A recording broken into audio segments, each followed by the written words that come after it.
Hi everyone, आमची शाळा आम्ही 11 वाजता सोडली होती आणि काकोला मीटिंग होती. मग त्याने गेले मीटिंगमध्ये. आम्ही तोपर्यंत मराठी शाळेपर्यंत आम्ही दोघी सोबत गेलो. काकोला शेंगा द्यायच्या होत्या, शांता काकोला.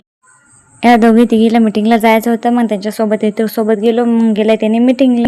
मग आम्ही दोघे गेलो होतो मराठी शाळा पाहायला, जे की पडलेली आहे, काय आहे, कसं काय झालं तिथं. म्हणते गारपीट झाली म्हणते एक वेळेस. तिथलं ना सगळं टीन वगैरे उडून गेले, तेव्हापासून हे पडीतच आहे म्हणते.